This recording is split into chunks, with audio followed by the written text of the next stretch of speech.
Hi, everybody. It's Will Saletan from the Bulwark. You know, I didn't think this campaign could get any stranger. But then Donald Trump and J.D. Vance started talking about Haitian migrants stealing and eating people's cats and dogs in Ohio. Spoiler, it's not true. But I don't want to just laugh this off, because what it reveals is a much larger pathology in the Republican Party. These people, Trump, Vance, and their followers, are not just going after Haitians. They're using fear and bigotry to go after everyone. And if you think they won't go after you just because your ancestors came from India or Mexico or Italy or Germany, you're in for a nasty surprise. What I want to do today is take you through what Trump and Vance have been saying in speeches and interviews. And I want to show you how far their campaign of ethnic persecution extends. Let me start with what Trump wants you to think about his bigotry. He wants you to think that the only people he's targeting are those who came here illegally, and that he's targeting those people to protect you. Here's an example from a speech he gave in Las Vegas on August 23rd. What's happening with the black population is they're losing their jobs to the people that are pouring across the border. The black population is being decimated. You wait till you see the real numbers that come. They're losing their jobs because Biden and Harris are allowing millions of people to come into our country, and they're taking black people's jobs, African-American jobs. They're taking those jobs, and a lot of those jobs are Hispanic jobs too. So that's what Trump is telling you. If you're black or Latino, you don't need to be afraid of Trump because he's just trying to protect your job. But watch how fast that fake promise that Trump has nothing against people like you breaks down. Here he is at a rally in Tucson, Arizona last Thursday. Over the past 3.5 years, Harris-Biden administration has resettled 500,000 illegal immigrants from the failed state of Haiti, which is a totally failed country, very sad situation, into American communities, including over 200,000 who Kamala has illegally flown into the United States by airplane. Think of that. And they're coming out of Haiti, and they're coming out of other failed countries. Wait a minute. I thought Trump was pretending that his only objection was to people coming here illegally, and that it didn't matter which country you came from. But then, why is he hammering this idea that Haiti is a failed country? Remember what happened 6 years ago when Trump talked about Haitians and Africans in a White House meeting about immigration? Here's how Senator Dick Durbin of Illinois described that outburst at the time. And when I mentioned that fact to him, he said, "Haitians, do we need more Haitians?" And then he went on when we started to describe the immigration from Africa that was being protected in this bipartisan measure. That's when he used these vile and vulgar comments, calling the nations they come from shitholes. The exact word used by the president, not just once, but repeatedly. Remember, that was a meeting about legal immigration. It was about which countries we should be accepting legal immigrants from. And Trump was against accepting people from Haiti and Africa. It sounds like maybe Trump's beef isn't just with illegal immigration, it's with people from these countries.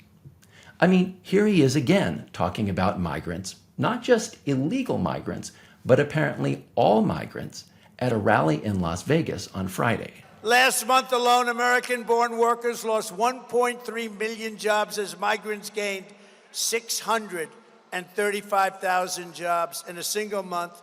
You know, the jobs, almost every single job, was taken by a migrant worker. And Trump isn't just going after migrant workers. He's also explicitly attacking refugees. Watch this clip from a press conference Trump gave at his golf club in California on Friday. A president has a duty to keep you safe. Kamala will turn America into a poor, violent, third world refugee camp. It already sort of is. Third world refugee camp? Again, that's not about illegal immigrants. That's about refugees. and specifically about refugees from the third world. So what exactly is Trump's concern about these refugees? Is it just about jobs or violence? Actually, no. It's a lot deeper than that.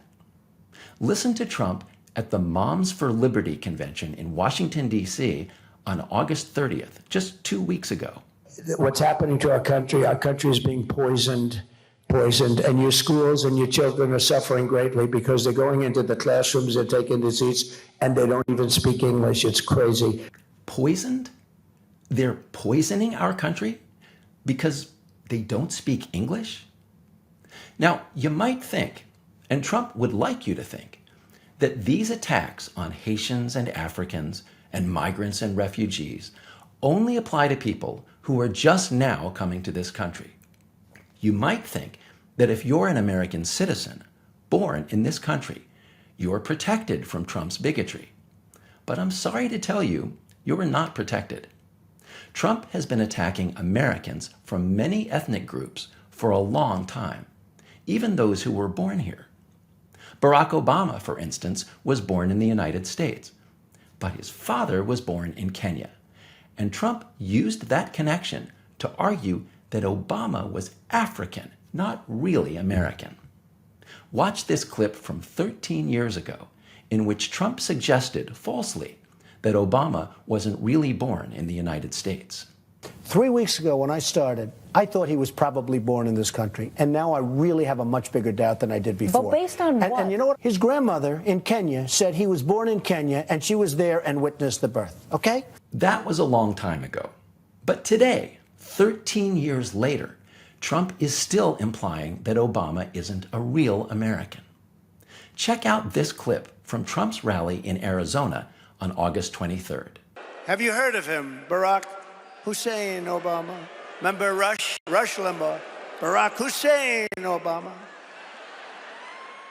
And then Trump did it again at a rally in Pennsylvania on August 30th, just 2 weeks ago. Barack Hussein Obama. Has anybody ever heard of Barack Hussein Obama? Remember Rush Limbaugh? Barack Hussein Obama. Rush, the great Rush Limbaugh, right? We miss Rush. We miss him. Subtle, huh?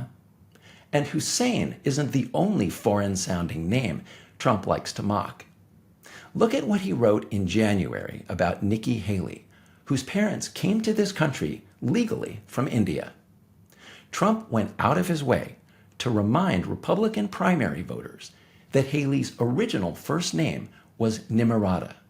Then he called her Nimbra 3 times, and he reposted this message from a right-wing blog that falsely said Haley, who, like Obama, was born in this country, could not legally serve as president because her parents were not yet American citizens when she was born. And this line of attack from Trump, that American citizens born in this country aren't really American if their parents came from somewhere else, doesn't just apply to African Americans and Indian Americans. It also applies to Latino Americans.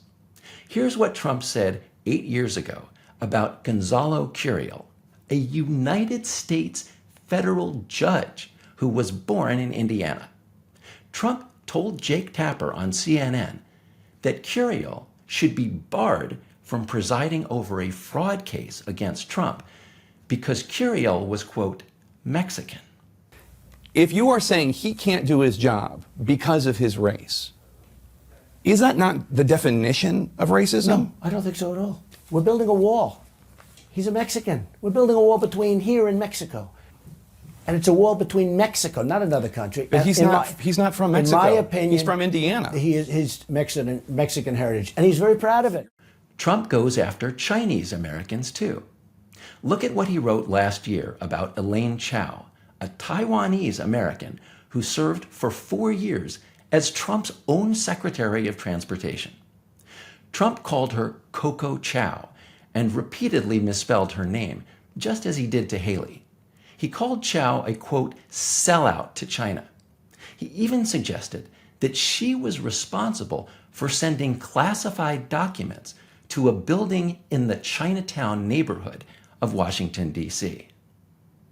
If your family came from another country, even if you're an American citizen, and even if you were born in the United States, Trump sees you as a potential target. He's willing to tell other Americans that you don't really belong here, and that you should go back to the country your family came from. In fact, that's exactly what he said 5 years ago about several members of Congress, including Alexandria Ocasio-Cortez and Rashida Tlaib, who were born here. Look at what Trump wrote on Twitter. He claimed that these members of Congress, quote, originally came from countries whose governments are a complete and total catastrophe. He said these congresswomen had no business, quote, viciously telling the people of the United States how our government is to be run. And then he suggested that these congresswomen should, quote, go back and help fix the totally broken and crime-infested places from which they came. And when Trump talks this way, he isn't just talking to white people. One of his favorite tricks is turning one minority against another minority. That's what he's doing now to Kamala Harris. Check out this clip from Trump's visit to the National Association of Black Journalists a month and a half ago. She was always of Indian heritage, and she was only promoting Indian heritage. I didn't know she was black until a number of years ago when she happened to turn black, and now she wants to be known as black. So I don't know, is she Indian or is she black? She has always But you know identified what? as a black woman. She went to a historically black college. I respect either one, but she obviously doesn't, because she was Indian all the way, and then all of a sudden she made a turn and she became a black person. So Trump is telling black Americans that migrants are going to take their jobs. And he's telling them that Harris isn't really one of them because she's actually Indian. He wants you to think that if you're black, he's on your side because he'll protect you from these other groups. But what he's really doing is dividing black Americans based on different ancestries. And at the same time, Trump is suggesting to white Americans that Harris is dumb and that she got her job only because she's a black woman. Listen to what Trump said about Biden and Harris at a rally in Montana last month. And she's worse than he is. She's worse. He's smarter than she is. But the Democrats didn't have the courage to force her off. They didn't have it. They didn't want to do it. It was politically incorrect. Now, you may think that if you're not black or Latino or Muslim or Indian American or Chinese American, that you're safe from Trump's ethnic attacks. But you're not. If your family came from Italy or Germany or Ireland or Poland or any other country, even a century ago, you are a potential target.